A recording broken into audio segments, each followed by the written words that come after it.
I'm gonna cut his fucking throat. Haywood? Wait a minute. What's he done to you? And that's what they done. I got no choice. Brooks, you're not gonna hurt Haywood. We all know that. Even Haywood knows that, right, Haywood?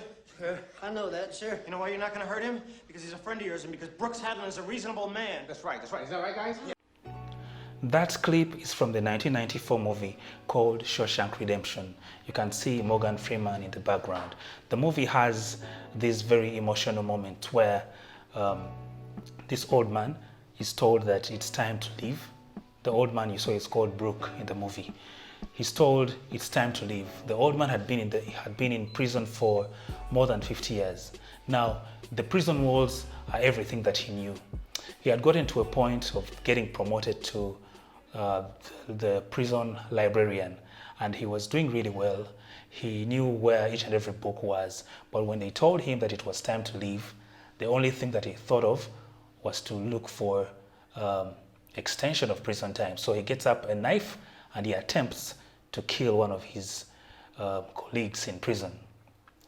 The situation that he was going through is what Morgan goes ahead to explain as being institutionalized, whereby you get into a situation, for instance now, the prison, the four walls, first of all, the prisoners hated them, then eventually they got used to them, and then they started to depend on them. So if you've watched the movie, you'll hear Morgan explaining exactly what happens when somebody gets very accustomed to a particular way of living and doing things.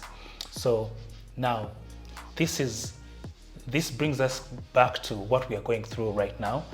Now that the lockdown is steadily being lifted, some people have gone back to work, but then there are those that do not have any work to go back to. What are they going to do? They're wondering what their life is going to be without the jobs that they were doing previously. I have 3 suggestions that I believe are things that are going to work, because these tie in with the current trends of work and getting things done.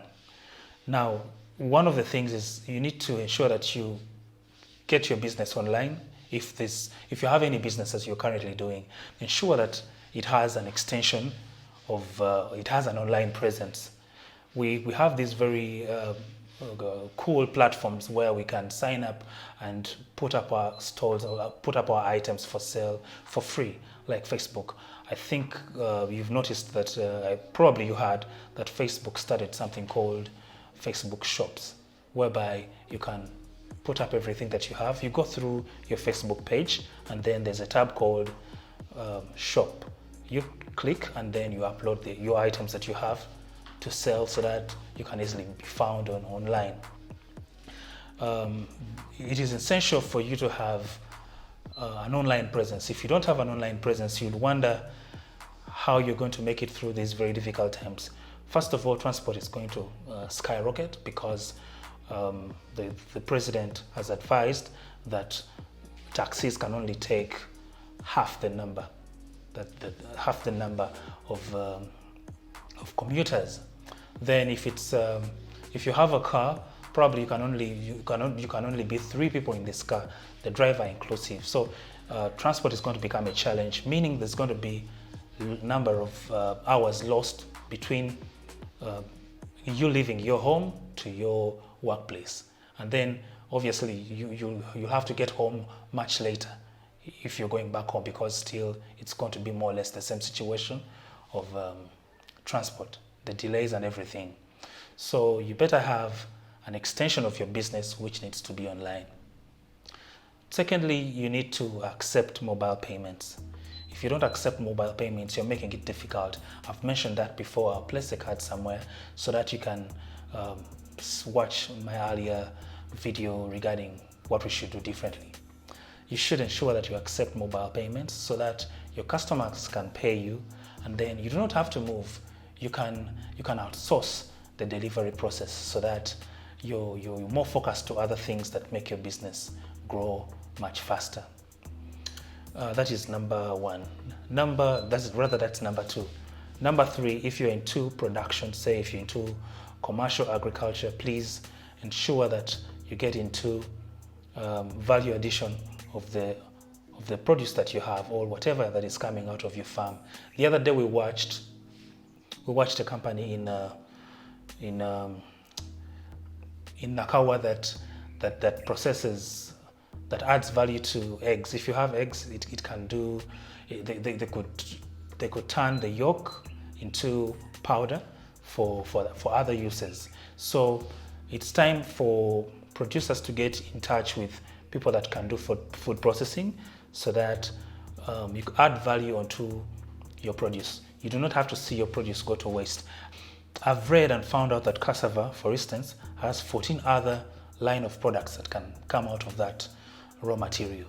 So it's important that you look for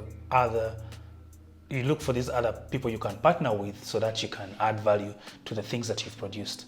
Now, when the president mentioned food processing or value addition, probably one of the things that we need to understand here is that it's not very easy for you to do the production. Say, if you're doing the farming itself, it's not very easy for you to do the value addition, because now that's a different set of investment.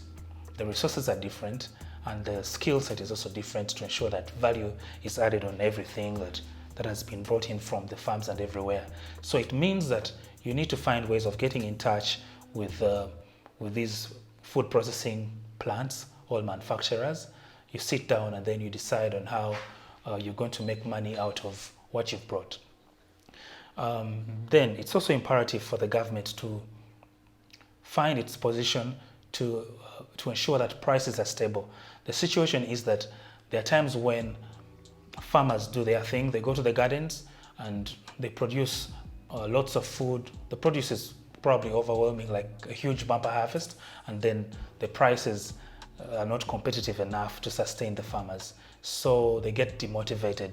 Now, UDC, that is Uganda Development Cooperation, has decided to ensure that they are going to work with farmers and processing plants to ensure that there is stabilization in prices. So it's important for you to know these things. Kindly ensure that you do more research to see how you're going to find your place in some of these things that are happening. Now, getting back to the situation of the old man Brooke, who gave up. Unfortunately, he lost his life. He took his own life because life was too fast for him. Life can really get too fast for anybody, regardless at which age you are. Right now, if you've been in offices for the last, say, about 7, 8, 10 years, or 15, probably even 20 years, you realize that there's so many things that you do not know how to find your way around them. There are those that probably have never been on a boda. There are those that have never been to downtown Chikobo just to understand how business works.